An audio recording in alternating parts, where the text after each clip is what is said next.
invite on stage Ms. Sridevi Nair, General Manager, New India Insurance Assurance.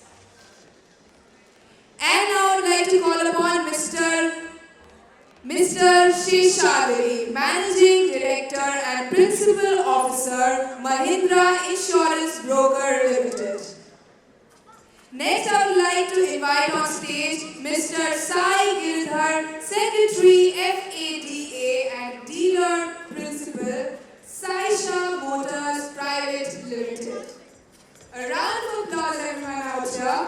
And I would like to invite the moderator for this panel of discussion, Mr. Amit Roy, Partner, PwC. And now, I would kindly request Mr. Amit Roy to take forward the discussion.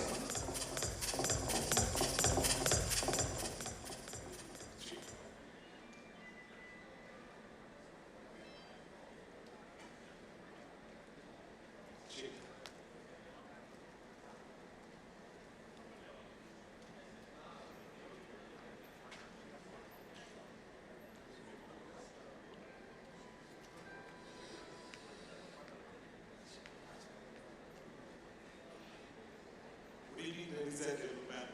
I think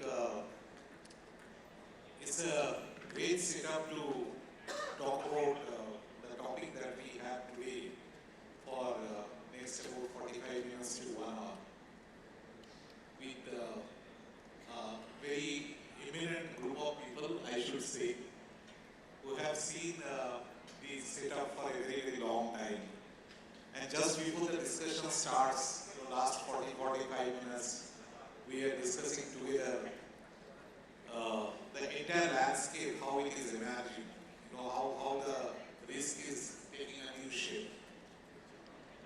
I think last about couple of decades, we have seen that in the entire landscape of how you get your risk covered on the side of motor insurance, lot of developments.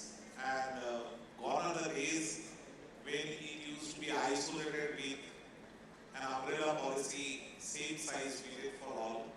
I think exciting differentiators have come. And I think this industry has seen a lot of turmoil as well.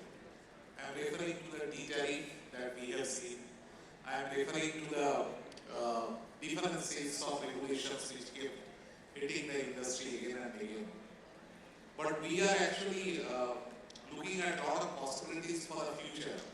At the same time, a very contextual topic for this evening is, what does it have in store for the motor dealers? They are the nearest people to the customer. They are the people whom our customer would go and talk to. How are they getting impacted?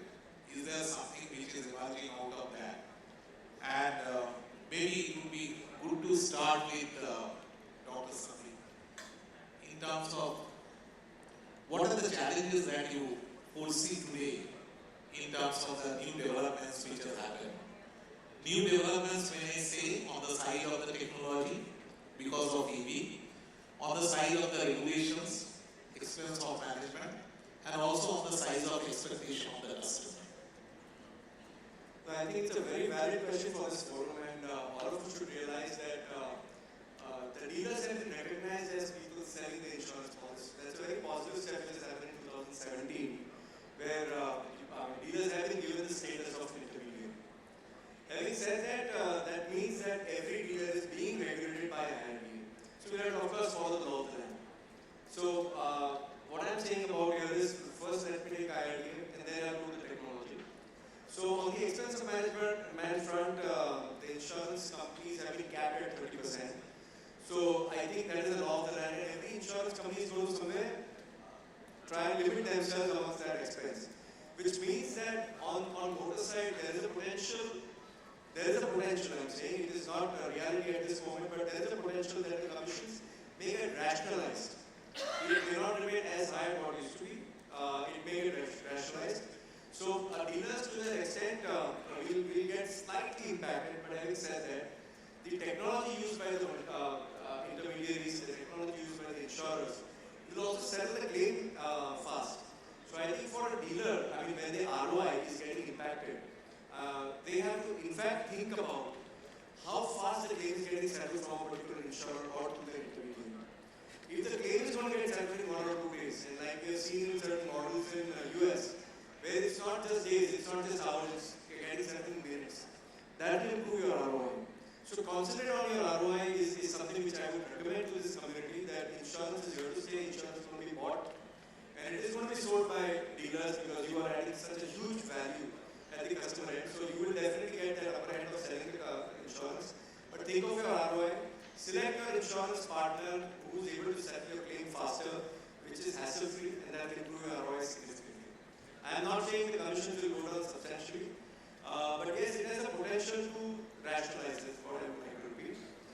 Second thing, on the technology front, currently the mechanical vehicles are there, which has got machines and its parts, and it's ranging from few thousands to a couple of tens of thousands of parts in every company. And now it is going to be replaced by EV very soon. Whether that revolution is brought in next 3 years, 5 years, 10 years, it's anybody's guess, but I think we are there. So eventually, my personal belief is that insurer interest of the vehicle also will slightly shift from a consumer buying an insurance to a car company providing an insurance. Whether it be a mechanical insurance or you will be buying an electrical maintenance insurance, like for a computer, you are buying electrical equipment policy. Something similar may happen in future, of course, on the mobility front, on the accident front, and on third party, the policy will remain the same. But the nature of the wordings eventually will change in the future, is what I personally feel.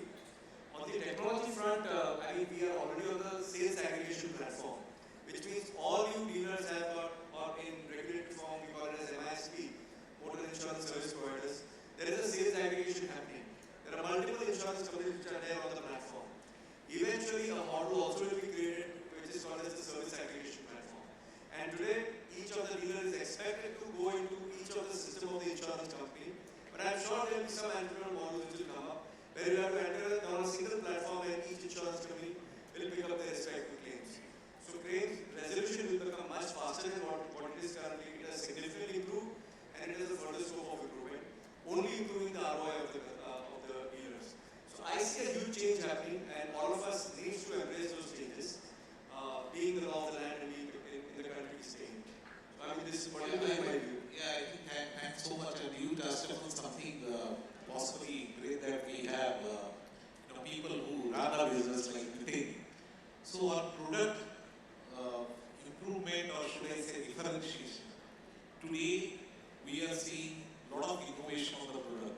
So within end of the day, also the question on margin on the product, because we are dealing with a sensitive issue, that while everybody talks about customer experience, the business has to be sustainable also. So your talk around product differentiation, what we can expect with the week, anything exciting news for all of us?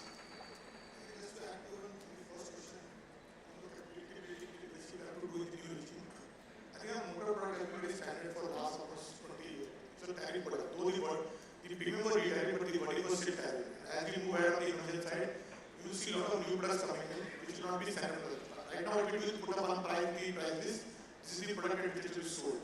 But as we move ahead, it will be de-tariffing of the wording. So every insurance company might have a different product. But then dealership at their end will have to start building the capability in their sales team to understand the difference between various products of this company and see how they can sell a better product which is more customer-centric.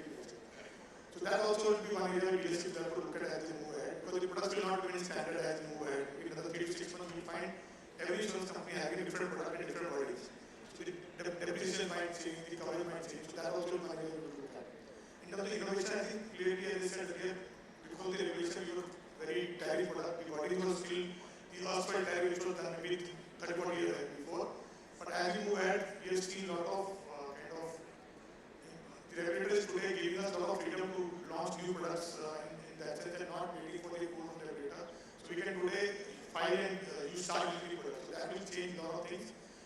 Few of the products which are already in the market are pay as you drive, the floater cover, where you can insure 2-3 cars together, which are already in the market. But I think as we move ahead, some of those products will gain momentum as in seen in the Western countries. But I think largely what will happen is that your products will become the body themselves will become retired today. In a matter of the 6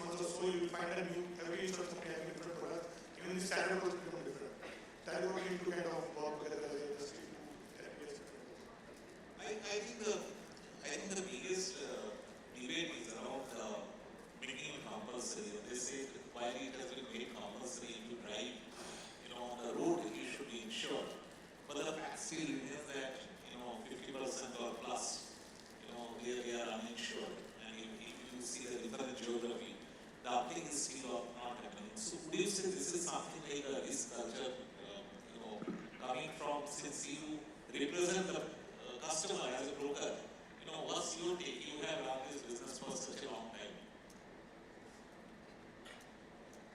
Thanks, I'm first glad to be here. Answer is yes. I think the regulator has done multiple steps now over the last few years to push up or reduce the number of uninsured vehicles, whether it is longer term insurance on two-wheelers, primarily to make certain that the third-party coverage is available now along with the OD coverage for a longer term. I think those are steps to drive a certain level of change and awareness on the product being a necessity. Even now, most people don't really understand that their vehicle, they buy a TP cover loan, but they don't have a cover on the OD side and end up finding that if the asset is impacted, they really don't have support coming. It has happened even with large corporates in some cases, which is very unfortunate.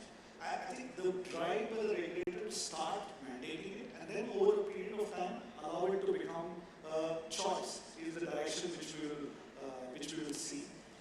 As far as brokers are concerned, I think it is as much a responsibility on us as much as it is with the insurers to go ahead and speak about this in various forums, explain the reasons for non-coverage, and basically invest in distribution. At the end of the day, penetration will only happen and coverage will only happen if you're present on the ground. In India still will be a phygital market. So only when we invest, we go there, build distribution, will you start seeing a change coming in terms of uninsured vehicles coming down. What it also means is over a period of time, uninsured vehicles coming down means pools get higher, premium also will start becoming lower and more affordable. I think it will start translating back into lower premiums for us. So the trends are, indicators are good, and I think we're all in that phase where we want to invest and build businesses on the GI side as well as in the other areas. Long answer for that. I think you brought in, thank you very much for bringing that concept of responsibility. So, who does the responsibility lie with for making this business sustainable? Since you represent the state of people who are closest to the customer. And I'm sure when a claim is delayed or denied, I think you see a very different behavior. And then the responsibility question comes. So should the policy be awarded differently? Should it be absolutely transparent? Is it possible to live without exclusion kind of a product where I get everything and everything, just one line, everything happens to your car, I'll pay claim, something like that. So where does the responsibility lie with your takes on that? Thanks for asking me this question. One of the main point at the dealership is the number of cars which get piled up, the accidental cars which get piled up at our dealership, and the turnaround time which it takes for us to take those cars out, whether it's a total loss case or it's a case where the driving license has expired or due to any reason, if there's a third party claim, it takes a lot of time for the settlement. The regulator says that we as dealers have to offer cashless settlement to each and every insurance company, whether or not we have a tie-up with that insurance company. There are customers who actually threaten us by going on social media. So there's a lot of pressure on us. There are times when I guess everyone sitting in this room will agree with me that in most of the cases, while we deliver cars, accidental cars to our customers, probably 90% of the cases we don't even get the delivery order. Forget about the payment from the insurance company. It is that we are made to deliver the car without even getting the delivery order from the insurance company. So I guess overall it has to be a collective role from everyone. First of all, yes, the policy has to be clear from the regulator side that the definition has to be very clear, and it should be in the sense that before we even start the repair of the car, it should be clear to us that whether or not the claim will be settled. Because in most of the cases, we get stuck. The survey is done, the car is repaired, we've invested money as far as parts and labor is concerned, and then we come to know that there is some relation in the claim or there is going to be a delay in the process. So I guess even the insurance company and the brokers, because today we work under the regulation of MIHB. MIHB means most of the OEMs have a tie-up with brokers, and we have given a set of insurance companies to whom we are supposed to work with. Only those insurance companies we pass on cashless settlements. So I guess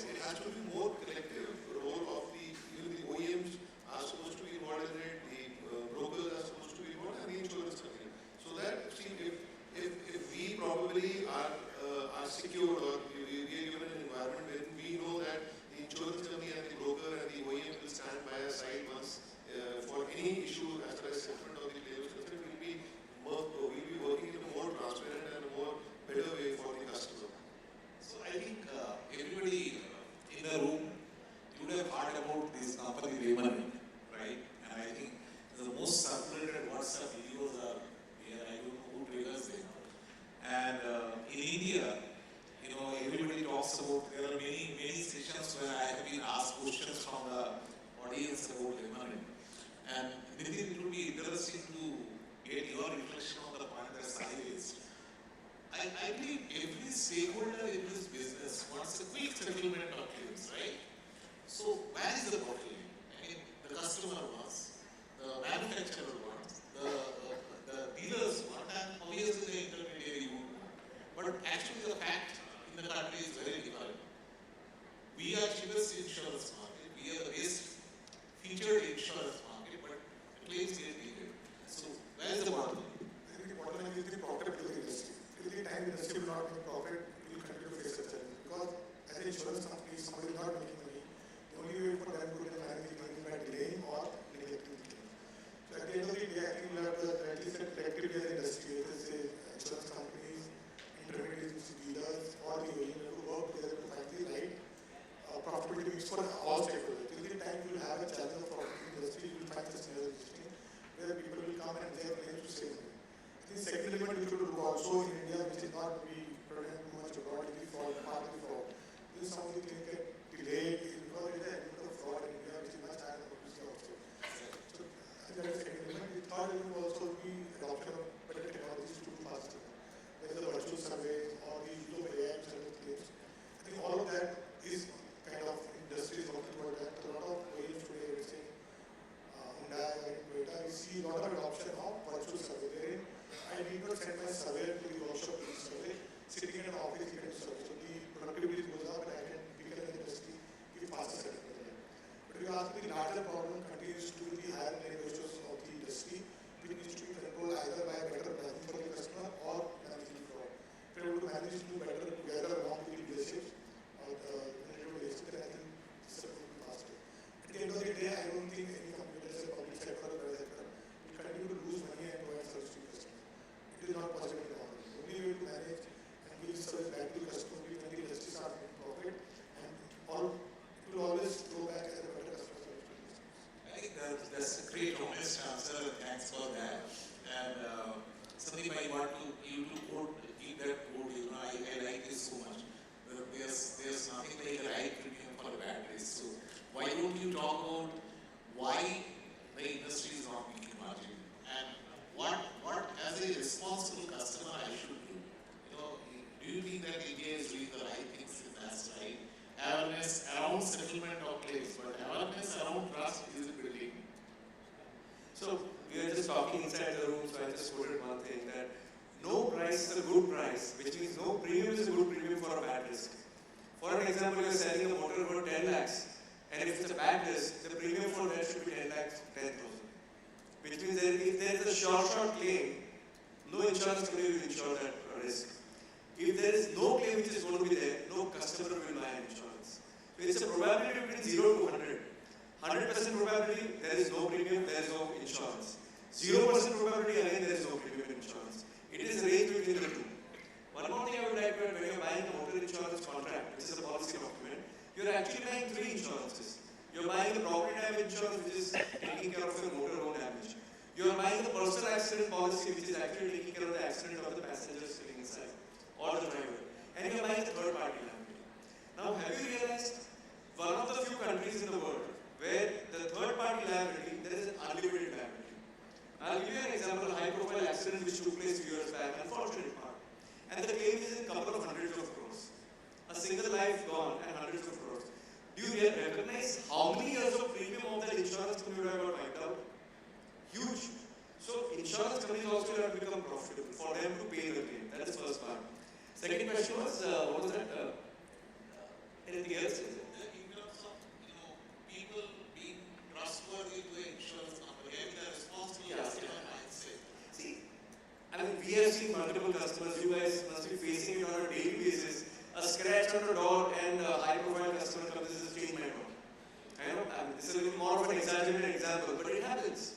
We get pressures, can you get this claim settled from an insurance company when it is a repairable claim?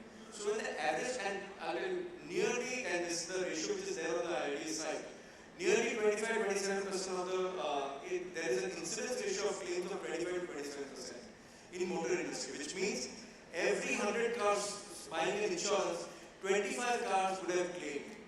Now imagine if these cars are not, and the claim amount.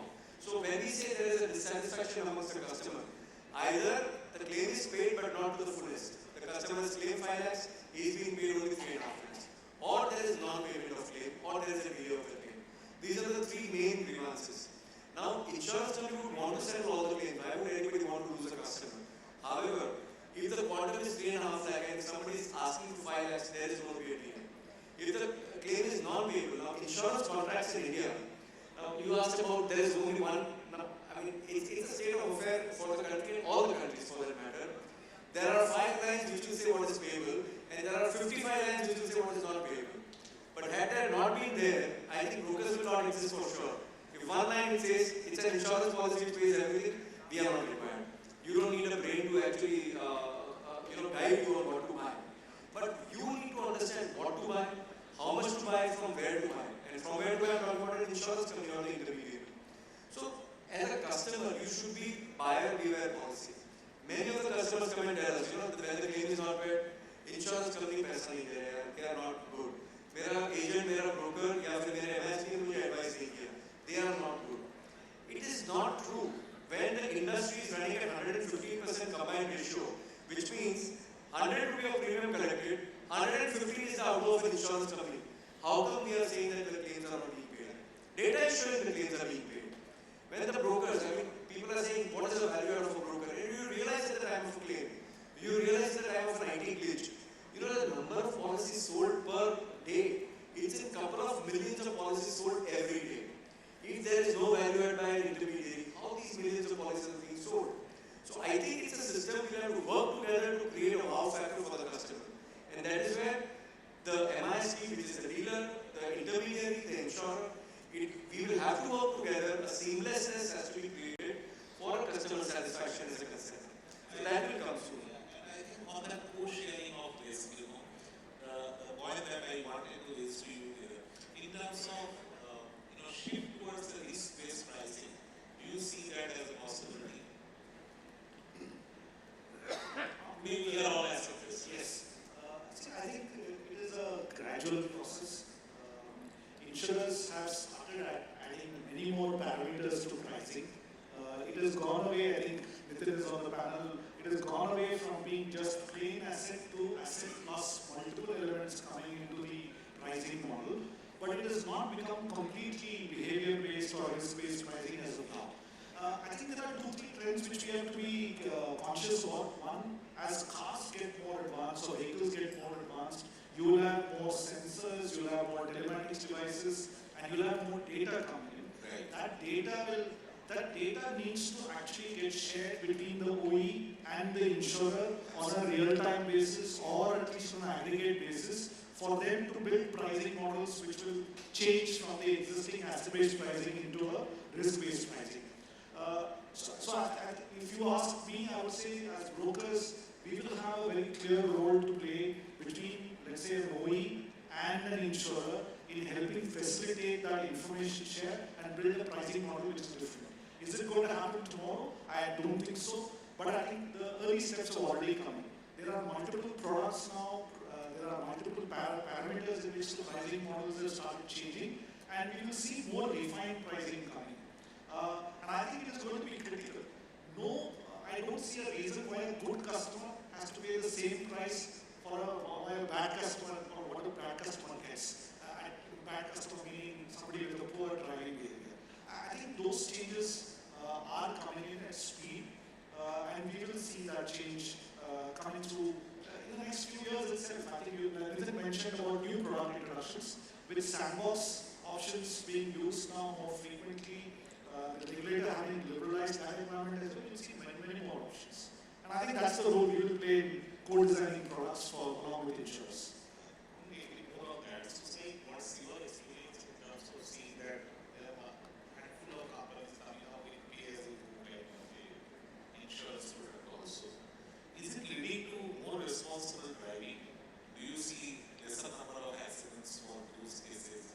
Or do you see is similar? I mean, what's the experience? I know it has not been a very long canvas, but whatever you guys have seen, has there been a research around that? You're talking about pay as you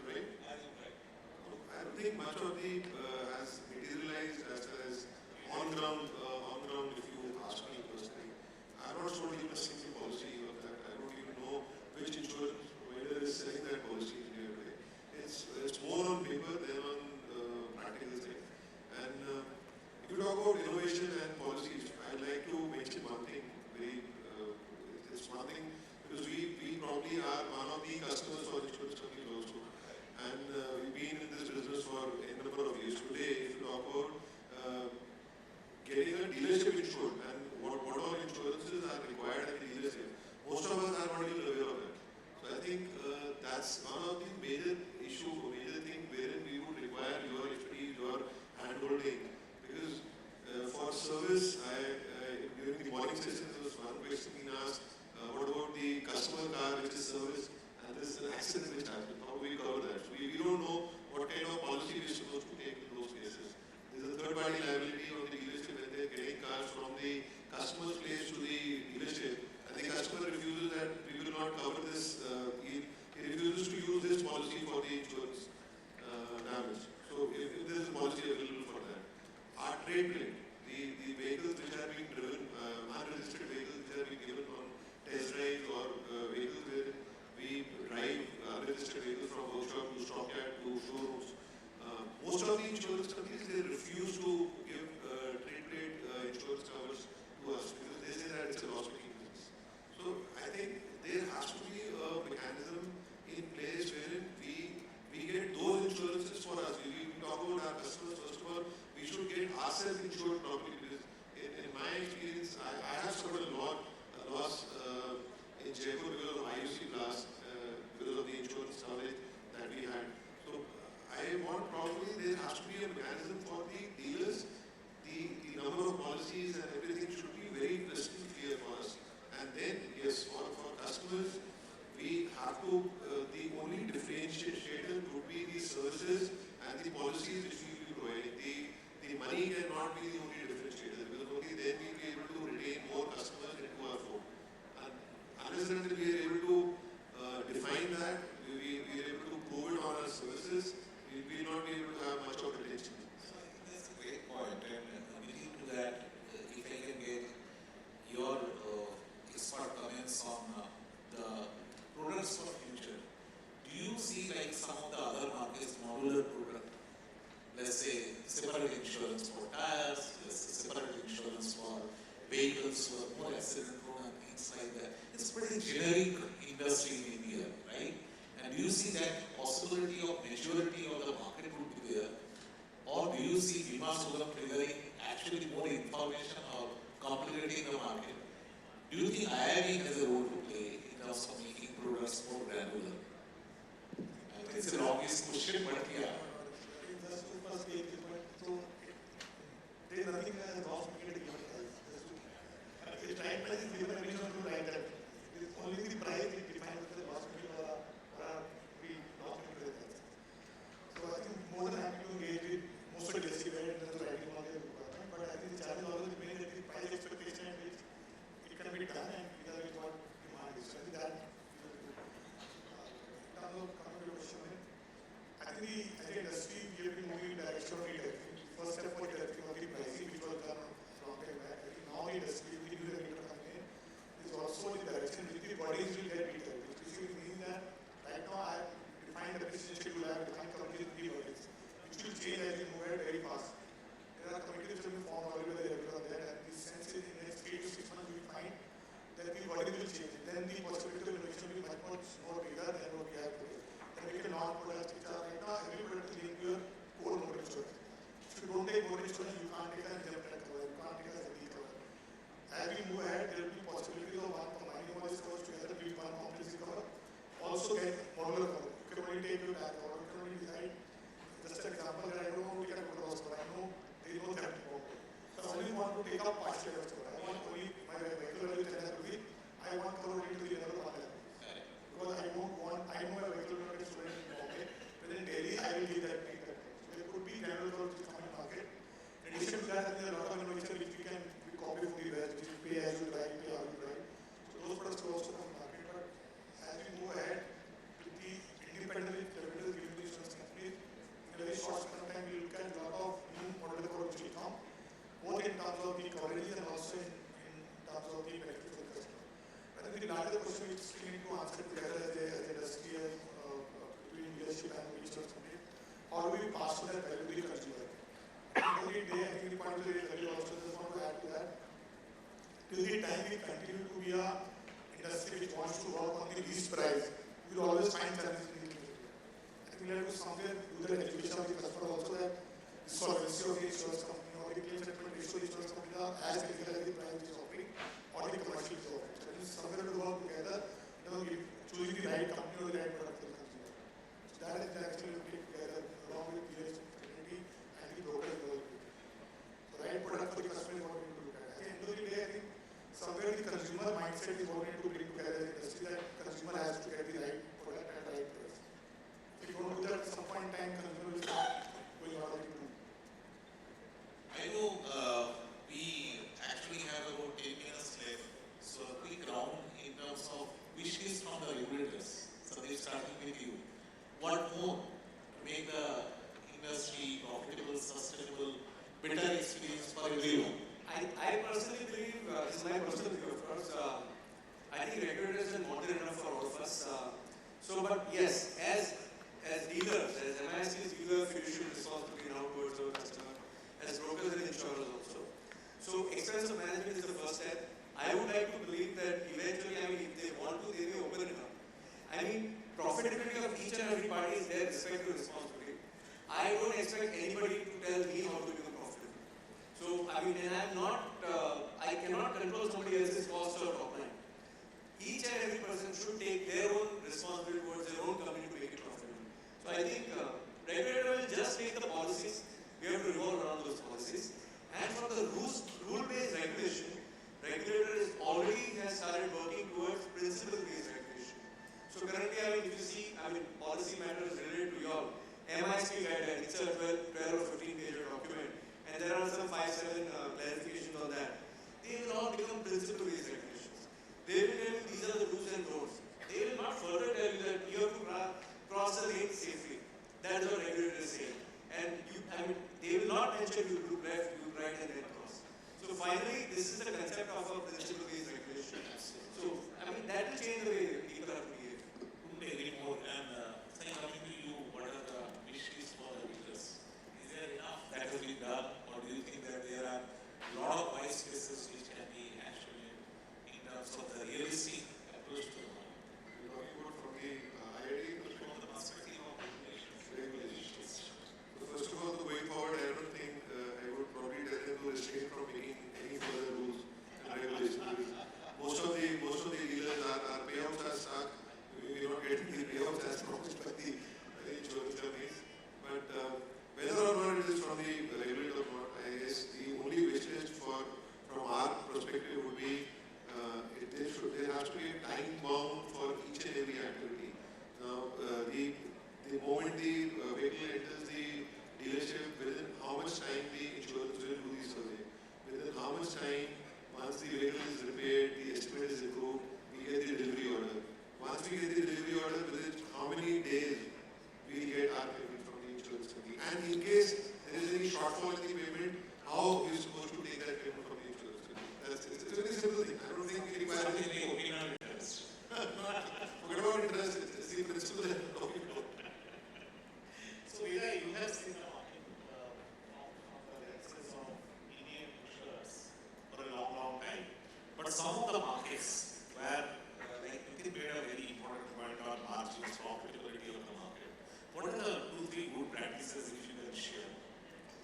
Before I go there, I would also like to address the wish list one question. Oh, okay, sure. Yeah, interesting one to ask. See, I think the motor insurance service providers they've been restricted to a large extent by saying that you can do only motor insurance per se. I think the fact is that the dealer community is the first point of sale as far as customers accessing them is concerned. They own the customer relationships, and these are very deep customer relationships. I think the ability to open this space to add more products for the dealerships to function beyond an MISP is one wish list item which we would certainly ask for. Because there are brokers and all of us who would possibly spend time in training, making certain that the education of the dealership happens, because that's part of our job anyway. But opening out more options for penetration, which is in line with what the regulator wants, is the first step. And I think that is something which we need to do. Second, I think we need a breather from too many regulatory interventions innovations coming in. The market needs to settle down first, and a system of all the intermediaries getting their payments on time, making certain that there is a clean structure, making certain nobody needs to worry about whether there are going to be any tax issues and GST issues going forward. These are elements which need to be first handled. I think this is an area which we as brokers, insurers and dealers, I think all of us are on the same page. We want these things to settle down before any fresh raft of new regulations come. At least that's from a business side. Coming to the area of other markets, I think we sometimes discount what we are doing here. I think our markets have gone up the curve much faster than many other places. Many of the markets are more direct. Our markets are more point of sale or dealer based. That's because the dealers and the community here clarifies a lot of elements to the end customer and explains to the end customer. And more importantly, they are the point of reference when it comes to a claim. So I wouldn't really compare multiple markets. What I would say is that the regulator needs to understand that in an intermediary business, there is a reasonable amount of payouts. Without a minimum amount of payouts, it's impossible to run a distribution business. Second, how do these payouts get structured? How do they get managed? If you look at comparison with other markets, we're still not a very high payout market. I mean, it's still a myth that it is a very high payout market. It is a reasonable payout, and I think the dealer's voice needs to be heard in that sense. So, industry, when you compare with multiple markets, whether it is Southeast Asian markets or European markets, I think the changes which we have to see is, if I may add on it without your permission, when transition happens from ICE to EV, how do you replace, let's say, a body shop revenue with alternatives? What are the value-added services which you can bring in? Many of the insurance market allow value-added services to come in along with the core insurance providers. You can't spend the next 15 years only basis revenues coming in from motor insurance. It has to be something more, and I think freedom to do that is what we will have to represent to the community, to the regulator in terms of next steps. That's the way I see this piece. I think on that, I know that we are running short of time. One last question to you, quickly, in terms of we hear so much around EV, and we hear so much around the developments around the motor engineering per se. Do you see that there could be a real-time data feed to the insurer which can help you to get a better pricing or a more margin scenario? Do you see that as a possibility in the future with so much of data, so much of analysis, all of that is moving in the world? I think there is a possibility. I think we have to look at some industry pricing also. But there are a lot of engagement with insurance companies that are going with some OEMs who are launching these connected cars. And there is some movement happening that the company is still long because there are a lot of discussion happening with the OEMs. Because how do we get that data first, and then always usual data is the easier part. I think the first level to cross is, are we allowed to kind of get the data from the OEM in terms of the type of investment? The privacy law that we have looked at together along with the OEMs. So if that happens, I think the adoption will be very high. But as an industry, we are geared up to kind of launch some of those products which are more user-based. I think a very exciting discussion, all of that, yeah, Sandeep. So one more thing on EV and connected cars I would like to add. The biggest catastrophic losses I personally anticipate from an EV and a connected car is going to be a cyber risk. Not the risk of the theft, risk of the total loss, not the risk of a third party or a personal accident, but the cyber risk. And here the quantum can be humongous. So I think the biggest risk emanating from the connected and EV cars in future is a cyber threat. So one must be careful and mindful of what we are buying. And I think in future the insurance will cover that. Great. I think I feel like going on and on with these expert minds on the dais. The time is limited, but all I can leave this discussion with is that exciting time ahead, rewarding time ahead, and much more transparency ahead for the end consumer. We are looking at a very young crowd, netizens, and India is actually looking at a lot more innovations for the future. One of the things from the consulting side that I can add is the last 2 years we have seen on the InsurTech world more than 20,000 businesses getting in. a humongous amount of funding triggering in. So probably we are looking at a lot of innovations when I talk about motor insurance. So with that, we close the discussion, and maybe last 30 seconds we can take 2 questions for the panel if you have any. Over to you, audience. Thank you very much for being so attentive.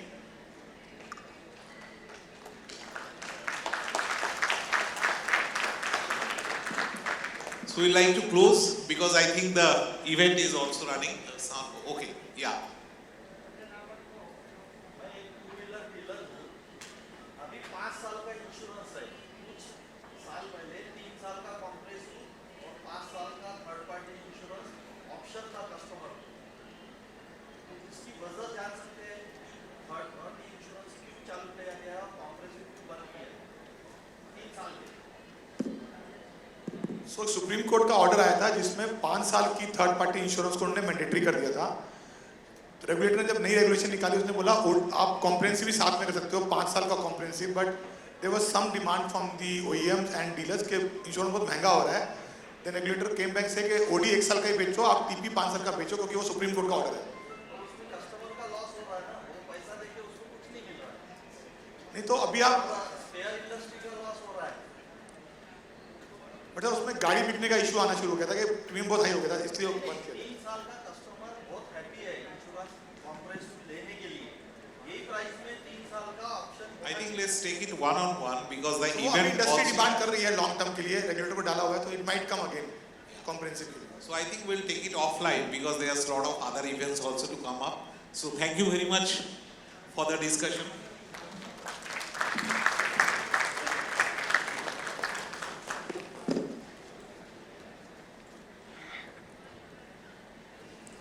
Well, thank you so much to all our panelists out here for a very, very fruitful panel discussion. And now it's time for felicitation. And I would like to request Mr. Jamer Ajmera to felicitate Mr. Nitin Khanna. Round of applause, everyone out here.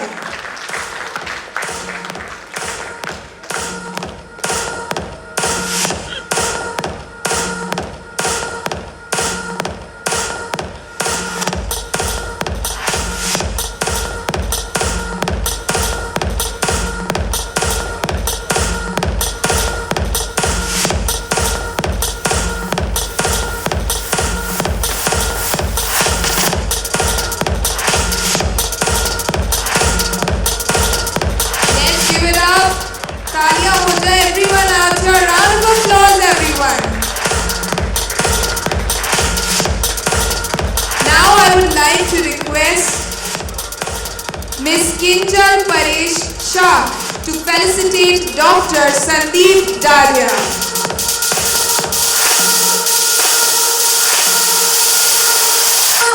Let's not stop our claps, everyone out here. Let it going.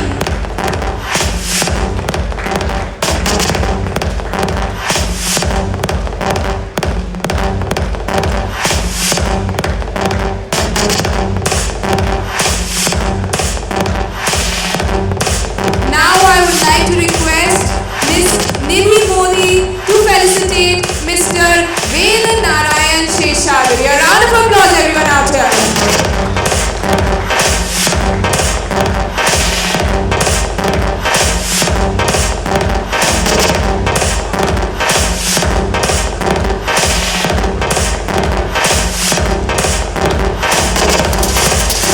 Now I would like to request Mr. Rajeshwar Mahadev Rao Nimal to felicitate Mr. Sai Giridhar. Everyone out there, round of applause.